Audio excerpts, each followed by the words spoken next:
2 Kings chapter 21. Manasseh was 12 years old when he became king, and he reigned 55 years in Jerusalem. His mother's name was Hephzibah. But he did what was evil in Adonai's eyes, following the abominations of the nations that Adonai had dispossessed before Bnei Israel. For he rebuilt the shrines that his father Hezekiah had destroyed, and he erected altars for Baal, and made an Asherah pole, as king of Ahab of Israel had done, and bowed down to all the host of heaven and worshipped them. He even built altars in Adonai's house, where Adonai had said, "In Jerusalem I will put my name." He built altars for all the host of heavens in the two courts of the house of Adonai. He also made his son pass through the fire, practiced soothsaying and divination, and consulted mediums and spiritists. He did much evil in Adonai's eyes to provoke him. Then he set up the carved image of Asherah that he made in the house about which Adonai had said to David and to his son Solomon, In this house and in Jerusalem, which I have chosen from all the tribes of Israel, I will put my name forever.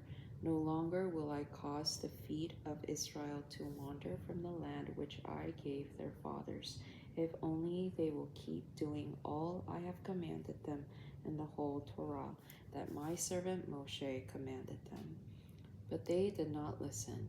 So Manasseh led them astray to do more evil than the nations that Adonai had destroyed before Bnei Israel.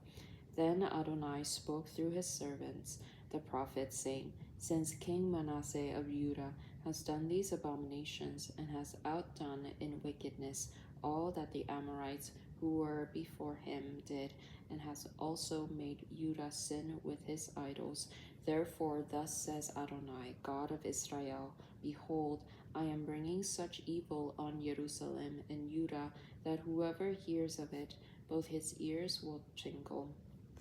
I will stretch over Jerusalem the line of Samaria and the plummet of the house of Ahab, and I will utterly wipe Jerusalem as one wipes a dish, wiping it and turning it upside down. Then I will cast off the remnant of my inheritance and hand them over to their enemies. They will become plunder and spoil to all their enemies, for they have done such evil in my eyes, and kept provoking me to anger since the day of their fathers came out of Egypt up to this day. Moreover, Manasseh shed so much innocent blood until he filled Jerusalem with blood from one end to another, in addition to his sin, which he made Judah sin in doing what was evil in Adonai's eyes. Now the rest of the deeds of Manasseh, all that he did and his sin that he committed, are they not written in the book of the Chronicles of the kings of Judah? Then Manasseh slept with his fathers and was buried in the garden of his own palace, in the garden of Uzzah. Then his son Amon became king in his place. Amon was 22 years old when he became king, and he reigned 2 years in Jerusalem. His mother's name was Meshullemeth, daughter of Haruz of Yotbah. He did what was evil in Adonai's eyes, as his father Manasseh had done.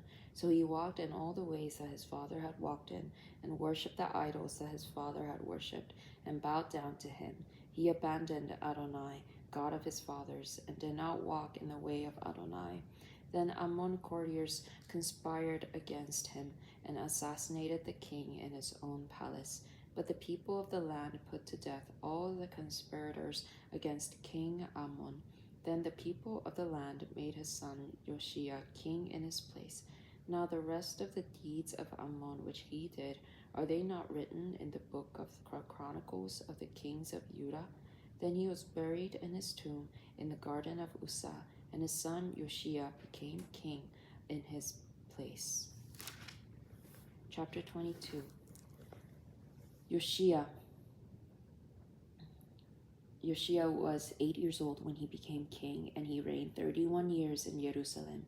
His mother's name was Yedidah, daughter of Adaiah of Bozkath.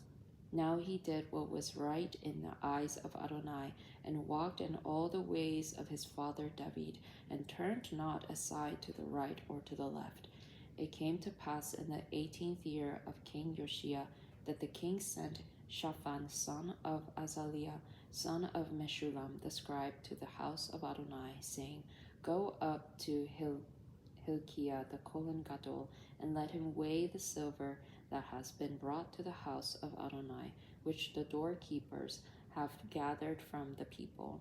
Then let them give it into the hand of the workmen appointed to oversee the work on the house of Adonai, and let them in turn give it to the workmen that are in the house of Adonai to repair the damages to the house, to the carpenters, builders, and masons, and for buying timber and cut stone, and to repair the house. However, there was no accounting made with them for the silver given into their hand, for they dealt faithfully. Hilkiah the Kohen Gadol said to Shaphan the scribe, I have found a scroll of the Torah in the house of Adonai. So Hilkiah gave the scroll to Shaphan, who read it. Then Shaphan the scribe came to the king and brought back word to the king and said, Your servants have emptied out the silver that was found in the house and have given it into the hand of the workmen appointed to oversee the work on the house of Adonai. Shaphan the scribe also told the king, saying, Hilkiah the Kohen has given me a scroll. Then Shaphan read it before the king. After the king heard the words of the Torah scroll, he tore his clothes. Then the king commanded Hilkiah the Kohen, Ahikam son of Shaphan, Achor son of Micaiah, Shaphan the scribe, and Asaiah the king's servant, saying, Go, inquire of Adonai for me, for the people, and for all Judah, about the word of the scroll that was found. For great is the wrath of Adonai that is kindled against us, since our father have not obeyed the words of this book, to do everything written here that concerns us. So Hilkiah the Kohen, Ahikam, Achbor, Shaphan, and Asaiah went to Huldah the prophetess, the wife of Shallum, son of Tikvah, son of Harhas, keeper of the wardrobe. She was living in the second quarter of Jerusalem, and spoke with her. She said to them, Thus says Adonai, the God of Israel, Tell the man that sent you to me, Thus says Adonai, Behold, I am bringing disaster on this place and on its inhabitants, as in all the words of the scroll that the king of Judah read. For they have forsaken me and burned incense to other gods in order to provoke me with all the works of their hands. Therefore my wrath has been kindled against this place, and it will not be quenched. But to the king of Judah who sent you to inquire of Adonai, thus will you say to him, Thus says Adonai, God of Israel, as for the words that you have heard, because your heart was softened, and you humbled yourself before Adonai, when you heard what I spoke against this place and against its inhabitants, that they should become a desolation and a curse, and because you have torn your clothes and wept before me, and I also have heard you, declared Adonai. Therefore, behold, I will gather you to your fathers, and you will be gathered to your grave in Shalom. So your eyes will not see all the disaster I am bringing on this place. Then they brought back word to the king. Chapter 23. Then the king sent for, and they gathered all the elders of Judah and Jerusalem to him. The king wept up to the house of Adonai, and all the men of Judah and all the inhabitants of Jerusalem with him, the Kohanim and the prophetess, all the people, young and old, and he read in their hearing all the words of the book of the covenant, which was found in the house of Adonai. Then the king stood by the pillar and cut a covenant before Adonai to follow Adonai, keep his mitzvot, his laws and his decrees with all their heart and soul, in order to fulfill the words of this covenant that were written in the scroll. So all the people stood for the covenant. Then the king commanded Hilkiah the Kohen Gadol the Kohanim of the second order, and the doorkeepers to bring out of the temple of Adonai all the vessels made for Baal and Asherah and all the host of heaven, and he burned them outside Jerusalem in the fields of Kidron, and took their ashes to Bethel. He stopped the idolatrous priests whom the kings of Judah had ordained from burning incense on the high places in the towns of Judah and around Jerusalem, as well those burning incense to Baal, the sun, the moon, the constellations, and to all the host of heaven. Then he brought out the Asherah poles from the house of Adonai to Kidron Valley outside Jerusalem, burned it in the Kidron Valley, ground it to dust, and threw its dust over the graves of the common people. Then he tore down the quarters of the male cut prostitutes that had been in the house of Adonai, where the women had been weaving coverings for the Asherah. Then he brought all the priests from the towns of Judah and defiled the high places where the priests had burned incense from Geba to Beersheba. He also broke down the high places of the gates that were at the entrance of the gates of Joshua, the city governor, which were on one's left as one entered the city gate. Nevertheless, the priests of the high places did not go up to the altar of Adonai in Jerusalem, but they did eat matzot with their kinsmen. Next he defiled Topheth, which is in the Ben Hinnom valley, so that no one might make his son or daughter pass through the fire for Molech. Then he did away with the horses that the kings of Judah had dedicated to the sun. At the entrance of the house of Adonai in the colonnades by the chamber of the officer Nathan-Melech, and he burned the chariots of the sun with fire. The king also tore down the altars made by the kings of Judah on the roof, the upper chamber of Ahaz, and the altars that Manasseh had made in the two courtyards of the house of Adonai. He smashed them suddenly there and threw their dust into the Kidron Valley. The king also desecrated the shrines facing Jerusalem to the south of the Mount of Destruction, which King Solomon of Israel had built for Ashtoreth, the abominations of the Zidonians, for Chemosh, the abomination of Moab, and for Milcom, the abomination of the Ammonites. He smashed the pillars and cut down the Asherah poles and filled their places with human bones. Moreover, the altar that was at Bethel and the shrine built by Jeroboam son of Nebat, who caused Israel to sin, that altar and the shrine he demolished too. He burned the shrine and ground it to dust and burned up the Asherah. Then as Yoshia looked around, he saw the burial caves there on the mountain. So he sent and took the bones out of the tombs and burned them on the altar, thus desecrating it, as was the word of Adonai, which the man of God had proclaimed, who foretold it. Then he asked, "What is this monument I see?" So the men of the town told him, "It is the tomb of the man of God, who came from Judah and proclaimed these things that you have just done to the altar of Bethel. Let him rest," he said. "Let no one disturb his bones." So they left his bones undisturbed, along with the bones of the prophet who came from Samaria. Yoshia also removed all the shrines of the high places that the kings of Israel had built in the towns of Samaria to provoke. He did to them just as he had done in Bethel. All the priests of the high places there he slaughtered on the altars and burned human bones on them. Then he returned to Jerusalem. Then the king commanded all the people, saying, "Celebrate the Passover to Adonai your God, as it is written in the book of the covenant. For no Passover like this had been celebrated from the days of the judges who judged Israel, or in all the days of the kings of Israel and the kings of Judah. But in the 18th year of King Yoshia, this Passover was observed for Adonai in Jerusalem."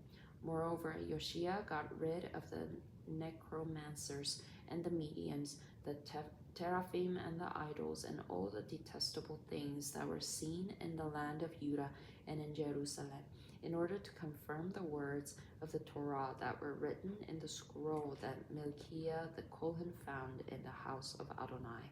Before him there had never been a king like him, who turned to Adonai with all his heart and with all his soul and with all his might, according to all the Torah of Moshe, nor has any king like him risen since him. Nevertheless, Adonai did not turn from the fury of his great wrath which burned against Judah, because of all that Manasseh had provoked him. Adonai said, I will banish Judah also from my presence, as I banished Israel, and have spurned the city Jerusalem which I chose, and the house about which I had said, my name will be there. Now the rest of the acts of Yoshia and all that he did, are they not written in the book of the Chronicles of the kings of Judah?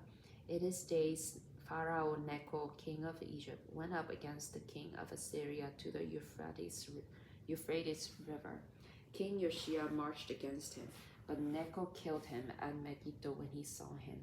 So his servants carried him dead in a chariot from Megiddo and brought him to Jerusalem and buried him in his own tomb.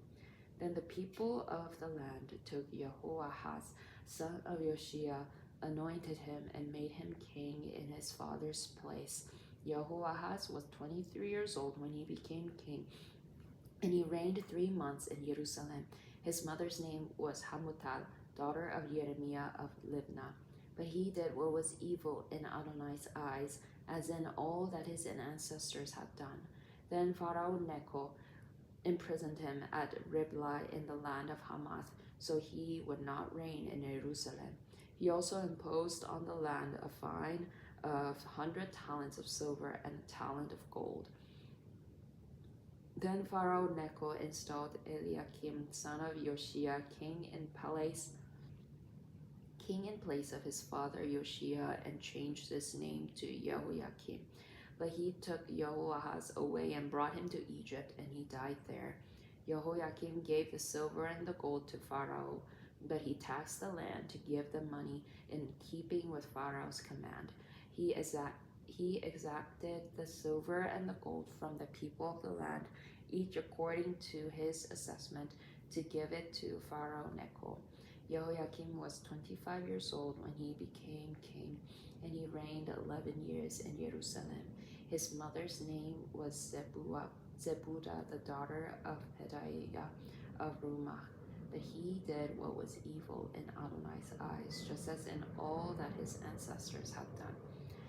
Chapter 24. In his days, King Nebuchadnezzar of Babylon invaded, so Jehoiakim became his vassals for 3 years. But he turned and rebelled against him. Then Adonai sent against him marauding bands of the Chaldeans, Arameans, Moabites, and Ammonites. He sent them against Judah to destroy it, as was the word of Adonai that he had spoken by the hand of his servants the prophets. Surely at the command of Adonai this happened to Judah, to banish them from his presence because of all the sins of Manasseh and all that he had committed, and also because of the innocent blood that he had shed, for he had filled Jerusalem with innocent blood that Adonai was not willing to pardon. Now the rest of the acts of Jehoiakim and all that he did, are they not written in the book of the Chronicles of the kings of Judah? So Jehoiakim slept with his fathers, and his son Jehoiakim became king in his place.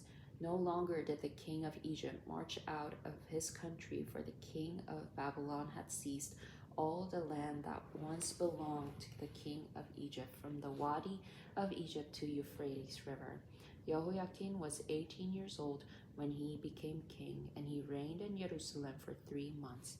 His mother's name was Nehushta, daughter of Elnathan of Jerusalem. But he did what was evil in Adonai's eyes, like all his father had done. At that time, King Nebuchadnezzar of Babylon's troops marched against Jerusalem, and the city fell under siege. Then King Nebuchadnezzar of Babylon himself arrived at the city while his troops were besieging it. Then King Joachim of Judah, his mother, his courtiers, his officials, and his eunuchs surrendered to the king of Babylon. So the king of Babylon took him captive in the 8th year of his reign. He also carried off from there all the treasuries of Adonai's house and the treasures of the royal palace, and cut in pieces all the vessels of gold that King Solomon of Israel had made in the temple of Adonai, just as Adonai had said. Then he exiled all Jerusalem, all the captains, all the mighty men of valor, all the craftsmen and the smiths, 10,000 exiles. None was left except the poorest sort of the people of the land. So he deported Jehoiakim to Babylon, along with the king's mother, the king's wives, his officials, and the notables of the land. He deported all as captives from Jerusalem to Babylon. All the men of valor, 7,000 strong and fit for war, and 1,000 craftsmen and smiths, the king of Babylon also took as captives to Babylon. Then the king of Babylon appointed Mattaniah, Joachim's uncle, king in his place, changed his name to Zedekiah. Zedekiah was 21 years old when he became king, and he reigned 11 years in Jerusalem. His mother's name was Hamutal, daughter of Jeremiah Libnah. But he did what was evil in Adonai's eyes, according to all that Joachim had done. For through the anger of Adonai it came to a point in Jerusalem and Judah that he finally banished them from his presence. Then Zedekiah rebelled against the king of Babylon. Chapter 25. Now it came to pass in the 9th year of Zedekiah's reign, on the 10th day of the 10th month, that King Nebuchadnezzar of Babylon and his entire army advanced against Jerusalem, set up camp by it, and built a siege wall around it. So the city was under siege until the 11th year of King Zedekiah. On the 9th day of the 4th month, the famine became so severe in the city that there was no bread for the common people. Then the city was broken into, and all the warriors fled by night by the way of the gate between the double walls near the king's garden, though the Chaldeans were all around the city, and they went by the way to the Arabah. But the Chaldeans' army pursued the king and overtook him in the plains of Jericho. All his army was scattered from him. So they captured the king and brought him up to the king of Babylon at Riblah, and passed sentence on him. They slaughtered Zedekiah's sons before his eyes, then put out Zedekiah's eyes, bound him in bronze chains, and took him to Babylon. Now on the 7th day of the 5th month, which was the 19th year of King Nebuchadnezzar of Babylon, Zebuzaradan, the captain of the imperial guard, officer of the Babylonian king, came to Jerusalem.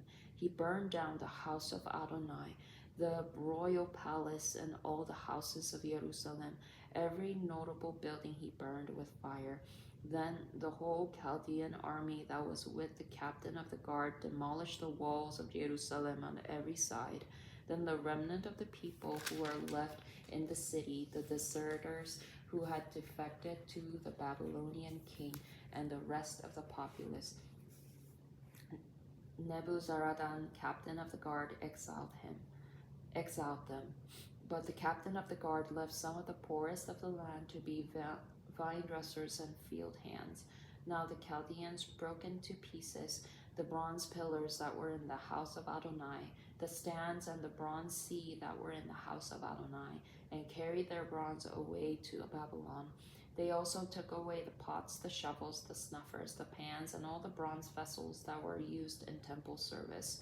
The captain of the guard took away the fire pans and the basins, whatever was gold or silver, the 2 pillars, the 1 sea, and the stands which Solomon had made for the house of Adonai. The bronze of all these vessels was beyond weight. The height of each pillar was 18 cubits, with a bronze capital on top. The height of the capital was 3 cubits, with a netting of copper pomegranates encircling the capital. The same was true of the second pillar with its netting. Then the captain of the guard took away Seraiah the chief Kohen, Zephaniah the deputy Kohen, and the 3 doorkeepers. From the city he took an official who had been overseeing the soldiers and 5 of the royal advisers who were found in the city, and the scribe of the army captain who mustered the people of the land, and 60 men of the common people that were found in the city. Nebuzaradan, the captain of the guard, took them and brought them to the king of Babylon at Riblah. The king of Babylon struck them down and put them to death at Riblah in the land of Hamath. Thus Judah was exiled from its land. Now as for the people that were left in the land of Judah, whom King Nebuchadnezzar of Babylon had left, he appointed over them Gedaliah son of Ahikam, son of Shaphan. Now when all the captains of the troops, they and their men, heard that the king of Babylon had appointed Gedaliah as governor, they came to Gedaliah at Mitzpah, Ishmael son of Nethaniah, Johanan son of Kareah, Seraiah son of Tanhumeth, the Netophathite, and Jazaniah son of Malchasite, they and their men. Gedaliah swore to them and to their men and said to them, "Don't be afraid of the Chaldean officials. Stay in the land and serve the king of Babylon, and it will go well for you." But it came to pass in the 7th month that Ishmael son of Nethaniah, son of Elishama of royal descent, came with 10 men and assassinated Gedaliah. So he died along with the Judeans and Chaldeans who were with him at Mitzpah. So all the people, young and old, and all the captains of the troops got up and fled to Egypt, for they were afraid of the Chaldeans.